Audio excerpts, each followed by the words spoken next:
Encore plus loin, en troisième position, eh bien, on retrouve ce dont va faire l'objet cette émission. Il s'agit de WIZ 0855-0714. Alors, la dénomination est un petit peu barbare, mais on l'appelle un peu plus couramment Luhmann 16. Alors, il s'agit... Non, je me suis trompé. Donc, je reprends depuis le début.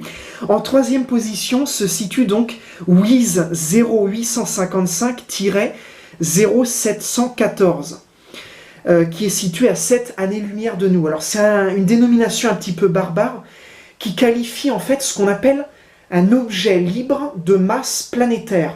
C'est-à-dire en gros une planète, une très grosse planète qui navigue toute seule dans l'univers sans orbiter autour d'une étoile comme on a l'habitude avec d'autres planètes. C'est une planète qui est très massive, comme je le disais, c'est-à-dire qu'elle fait entre 3 et 10 masses joviennes, donc c'est-à-dire 3 et 10 fois plus lourde que Jupiter. On ne sait pas. Est-ce que c'est une naine brune? Est-ce que c'est une planète géante? Le mystère demeure encore sur sa nature réelle. Ce qui est certain, c'est ce qu'on appelle une planète dite vagabonde. Alors, il y a encore un problème. Donc, je reprends depuis le début parce que j'ai oublié. J'ai oublié Luhmann 16 en fait. Bon, juste après l'étoile de Barnard. Vous avez donc WIZ 1049-5319 qui, caché sous un nom barbare, eh bien, qualifie en réalité ce dont va faire l'objet cette émission, Luhmann 16.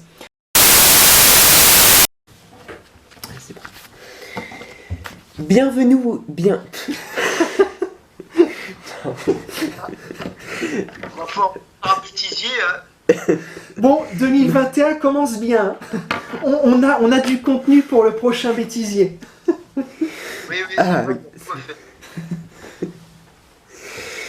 Allez, on recommence. Bienvenue à tous à l'écoute de ces nouveaux éphémérides du ciel. À condition d'avoir fait une très bonne mise en station. Voilà. Alors, avec Pasta et... Alors ça va être mieux aussi. Avec Pascal. Non, Pascal. j'ai dit Pasta. Au lieu de Pasta au lieu de Pasta. Pasta. Non, mais c'est que je pense à manger, c'est pour ça. C'est ça, je pense à manger. Ah non. Ah oui. Alors, avec pasta. On va recommencer.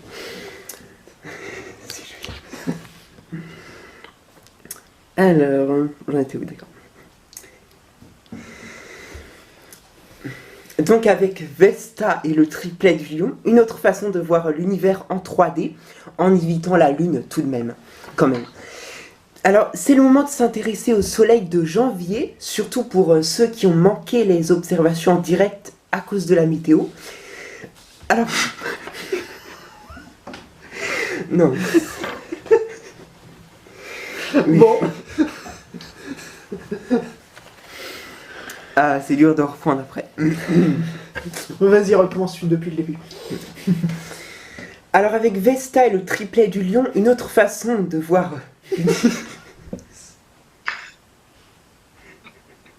Ça me rappelle curieusement les éphémérides de décembre 2020. Oui, moi aussi. Allez, concentration, zénitude. Allez. Voilà.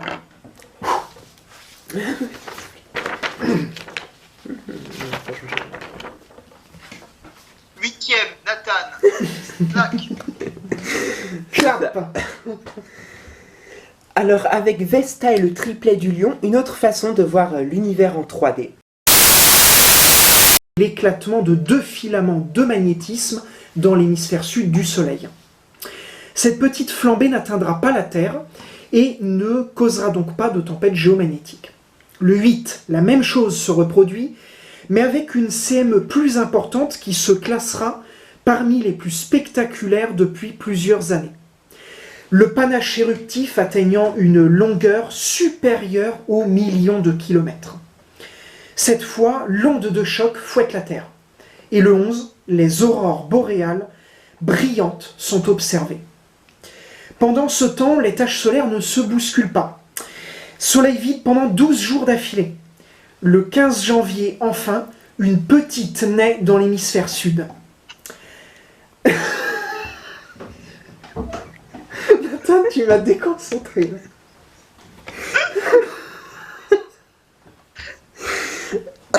Non, j'étais en limite de rupture depuis le début. Allez. Oh là là. Nathan, tu vas pas dire que c'est de ma faute, hein? Bah, à un moment donné, je t'ai regardé. Ah oui. Bah oui, je rigolais aussi. Oh non, c'est pas possible. Allez, c'est reparti. Pendant ce temps... Oui. Bon. Allez. Pendant ce temps, un peu de sérieux. Hein. Pendant ce temps, les taches solaires ne se bousculent pas. Soleil vide pendant 12 jours d'affilée. Le 15 janvier, enfin, une petite naît dans l'hémisphère sud. AR 2704. Toujours au même endroit. AR 2796 est rejointe le lendemain par un groupe de taches plus grand apparaissant au limbe sud-est. Inactive au départ, AR 2797 lâchera une éruption mineure de classe C1 le 19 janvier. La tache continuera dans les jours suivants de produire des éruptions du même type et finira même par se scinder en deux. Le 22, AR 2799 devient observable sur le limbe nord-est du Soleil. C'est la première tache à voir le jour dans l'hémisphère nord depuis novembre 2020. Pas de quoi s'exciter cependant, elle restera petite et silencieuse. Ok. On va vérifier.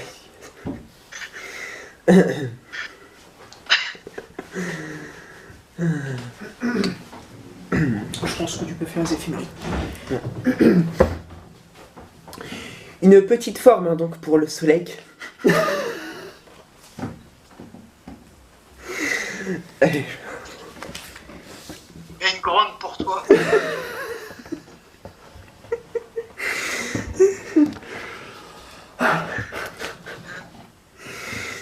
Allez, courage. Courage, fuyons.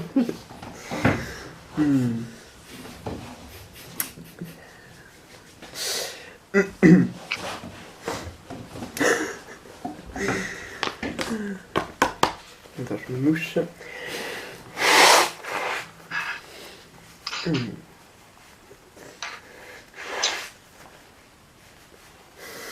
Voilà.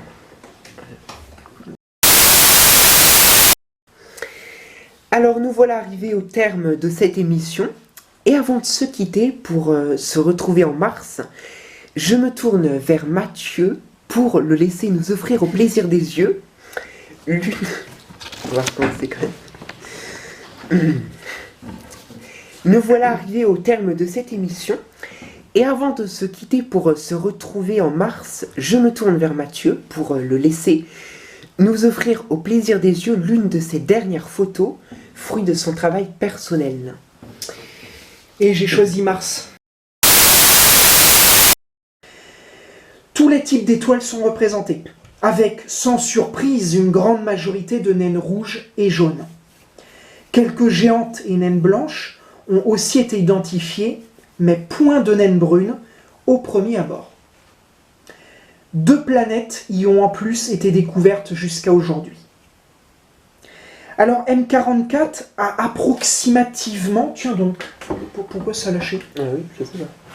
Je relance. Pourquoi tu l'avais remis tout à l'heure?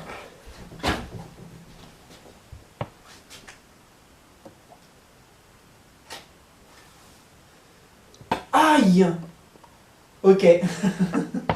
Bon, bah Qu'est-ce là, qui t'arrive? on va changer de stratégie là. Puis plus de batterie. La carte, elle est pleine. Ah. Et c'est une 64 Go. Donc, tu feras pas ta conclusion avant que j'ai déplacé l'autre main. Oui, du coup, oui, d'accord. Eh ben, mon chausson. Bon, je recommence. Alors, il s'avère que M44 a approximativement le même âge que les Iades. Avec un gros diamètre, on commence à percevoir la coloration des étoiles principales. Donc, comment puis-je éventuellement figer ce souvenir en photo? Je devrais voir ce que tu suis en fait. Vas-y. Très bien. Donc, Oula. Oula. Oula. Oui, Qui c'est qui est tombé? il y a eu des morts. Non, c'est bon. Il a failli y avoir des morts. C'est la paire de jumelles qui a failli valser. Oui. Vas-y, je te laisse conclure.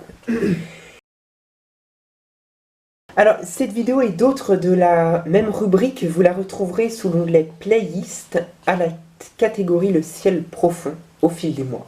En attendant, on vous souhaite un bon ciel à tous et à toutes. Merci Mathieu. Merci Pascal. Nathan. Merci Pascal pour ton écoute attentive. Oui. Bon, maintenant, ce qu'il me reste à vous dire là, c'est que... Allez, le mois prochain, bonne résolution, il est temps, parce qu'on est en retard quand même, hein, on est au mois de janvier là, on est au mois de février plutôt. Donc ça serait bien qu'on prenne les bonnes résolutions au mois de mars pour sortir les vidéos plus vite.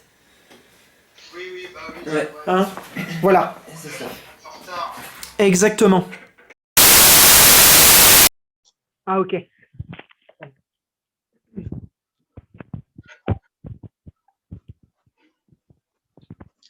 Enregistrement, voilà. Normalement, là, c'est en train d'enregistrer. Tu dis? J'entends pas. C'est en train d'enregistrer, là. Ah, c'est commencé, d'accord. Ouais.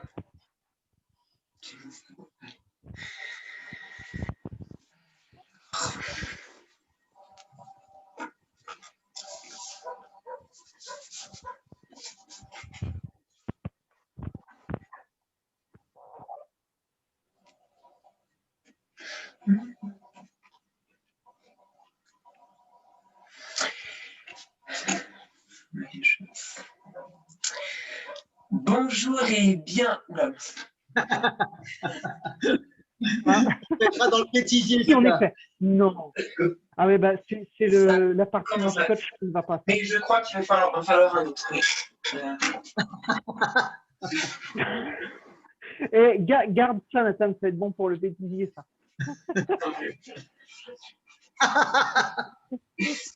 Il y a le ciel qui tombe.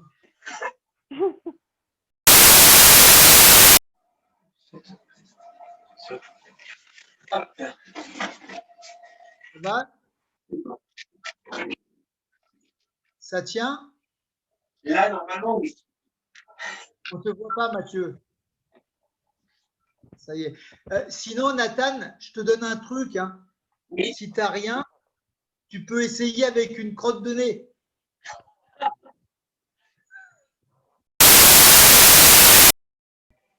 Et tu sais, je viens de remarquer un truc.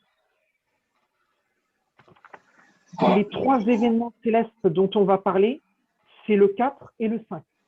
Oui. Oui. On est mal, parce que les éphémérides sortiront systématiquement après.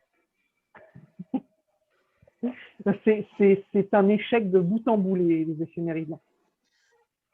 Je crois que je vais donner ma démission à la fin de cette émission. Wow, c'est un truc de fou quand même. Parce que j'ai rien compris. On s'est contacté le 15, on s'était donné rendez-vous dans les alentours du 20 et on n'a fait que de repousser sans cesse. Et aujourd'hui, on est arrivé le 4, j'en reviens pas. Et oui. Oui. Bon, ben voilà, c'est comme ça. Hein. C'est que le mois de février était plus court que les autres. Il faut absolument qu'on inverse la tendance pour avril. D'accord, c'est ce qu'on dit à chaque fois, on va finir par y arriver. Allez, on va commencer de nous en train Ok. Donc, voilà que se termine cette émission. Alors, juste avant de nous quitter, on va vous présenter une photo coup de cœur de ce mois et c'est Pascal qui va nous la présenter. Eh bien, écoutez, vous allez la voir en vrai, mais pour l'instant, je vous la montre comme ça. Voilà, il s'agit tout simplement d'un beau coucher du soleil dans un ciel étoilé que j'ai fait eh bien, de chez moi. Et j'ai fait ça le 25 janvier. Avec quoi comme appareil? Eh bien, je vous le donne en mille. Tout simplement avec un iPhone. Pour vous dire à quel point en fait l'iPhone nous permet avec peu de moyens eh bien, de faire de très très belles photos. D'ailleurs, Mathieu, il me semble que depuis que tu as investi dans le tien, tu te rends compte, et c'est ce que tu m'as dit d'ailleurs, que tes VPN vont bientôt aller à la poubelle. Bon, alors, Pascal, je reprends ce que tu as dit au début, hein, c'est-à-dire que tenter de photographier un coucher de soleil au milieu d'une nuit étoilée. C'est l'objectif du mois. Je suis le seul à l'avoir relevé, celle-là. C'est vrai, c'est vrai, c'est vrai, c'est vrai. Alors, on précise juste que je crois que c'est, je suppose hein, que c'est la Lune. C'est bien sûr, bien sûr. C'est plutôt la Lune. C'était plutôt un lever de lune, hein, bien sûr. Non, mais Voilà. tu vas pas mettre ça. Hein. Dans le bêtisier peut-être, mais pas dans la photo du mois. Hein. Non, mais Non. je reprends. En fait, les autres constellations qui sont proches du Verseau. Donc, voilà, un petit moyen mémotechnique pour vous repérer donc, dans cette constellation. Alors, l'avantage du 6 mai, eh bien, c'est que la Lune ne sera éclairée que du tiers seulement, à peu près 27%. Donc, ça ne gênera pas l'observation de cette pluie. Alors, jusqu'à 40 météores heure, on vient de dire, contre 20 météores heure les jours précédents ou les jours juste après. Hein. Parce qu'on rappelle hein, que les états aquarides en fait, sont actifs du 19 avril jusqu'au 28 mai. C'est parti. Ouais. Tu manges quoi, Mathieu? Comment? Tu manges quoi? Aïe, aïe, aïe, aïe, aïe. C'est honteux. Aïe, aïe, aïe. Tu as raison, je vais aller me chercher un bout de chocolat aussi. Moi.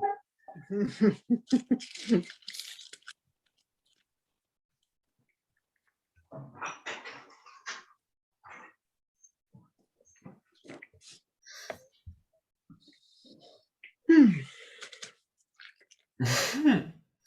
90% de cacao. Allez, c'est parti.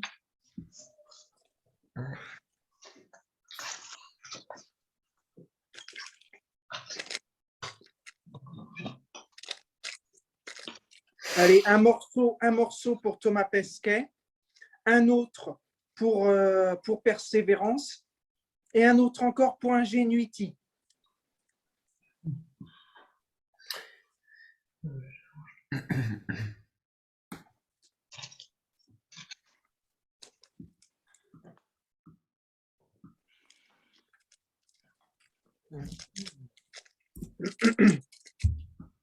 Bon, celui-là, promis, c'est le dernier. Ouais.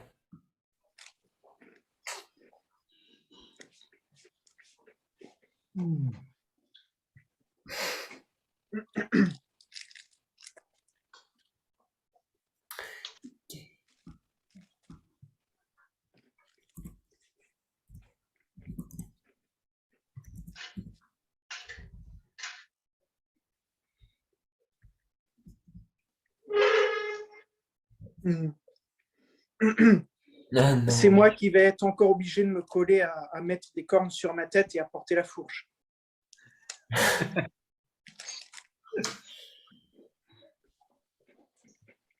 Bon, en même temps, c'est vrai que mes vêtements ne m'aident pas.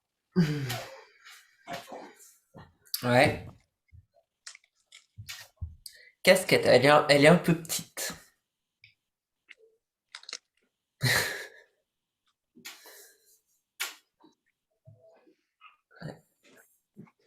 Pas mal pour regarder le soleil. Ouais. C'est la fête. Allez, c'est parti.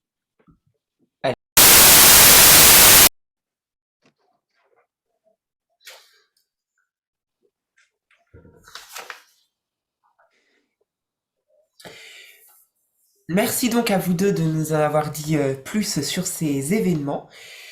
Et nous pouvons maintenant passer à la deuxième partie de cette émission. Et donc nous allons commenter l'activité du soleil du mois dernier. Donc Mathieu, je te laisse la parole. Alors, l'activité d'avril a démarré comme un véhicule roulant au diesel, doucement. D'abord, rien à signaler les premiers jours. Puis, une petite tache fugace du 3 au 5 avril. Et je viens de me rendre compte qu'il est en train de nous faire des bêtises. Ah oui. Oh non. Aïe aïe aïe. Bon allez, je reprends du coup. Et enfin, pour terminer avec les événements, nous avons le 23 mars qui traverse l'écrin stellaire M44. Alors, ça donnera quoi? Ça donne quoi l'observation d'un astéroïde au télescope, Mathieu? Alors, là, c'est pas un astéroïde, c'est Mars. Mars. C'est pas trompé, là. C'est bien Mars qui a traversé l'écran stellaire M44. Oui, oui. Ah oui, bah non, il n'y a plus d'astéroïdes, là. Ah bah voilà, c'est là où, voilà, bah oui. Bah, La question que tu avais oubliée tout à l'heure, tu l'as foutue n'importe où. Bon, repose la question, du coup. d'accord, bon. Bah du coup, en fait, il n'y a pas de question. Alors, Mars traverse Bon, l'écran. Et donc, pour finir avec ces... Bon, je recommence. Et donc, vas-y. Et donc, pour finir avec ces événements du mois de juin, nous avons le 23 mars qui traverse l'écrin stellaire M44. Eh bien, il va falloir un instrument qui soit quand même assez costaud. Et aussi, bien évidemment, une turbulence qui soit la plus plate possible. Donc, en tous les cas, c'est... Oui, vas-y Pascal, tu voulais peut-être dire quelque chose sur cet événement? Non, juste pour dire aussi un événement, une éphéméride incontournable aussi que l'on n'a pas cité, c'est la constellation du Chat, en fait, qui sera visible, mais beaucoup plus à la mi-août. Alors, pour en revenir du coup aux lunes de Jupiter, mais on pensait à cette époque-là que justement, vu que Vénus avait une atmosphère épaisse, eh bien, il y avait un effet de serre et que les conditions atmosphériques étaient à peu près les mêmes que sur Terre et que peut-être qu'il y avait de la vie un peu comme sur Terre à des époques préhistoriques. Mais en fin de compte, on a découvert plus tard qu'en fait, ce n'était absolument pas le cas.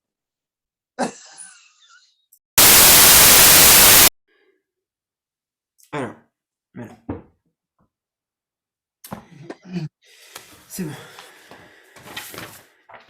On a tout mélangé. Ouais. Bonjour et bienvenue à tous pour ces tout derniers éphémérides de l'année du mois de décembre 2020. Attends, je pense. 2022. J'ai été marqué 2022. Non. D'accord, ça commence bien. Nathan est pressé de finir l'année. Alors.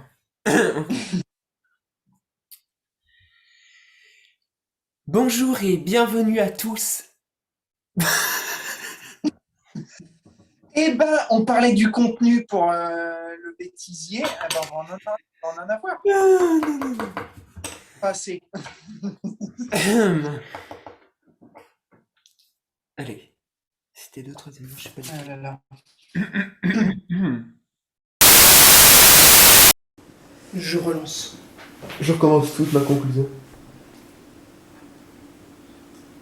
Ouais. Alors par contre, du coup, carte blanche. Mince. Ça C'est ballot. Oui. Nous sommes le 26. Bon. Voilà. Moi, je vais faire ça. C'est parti.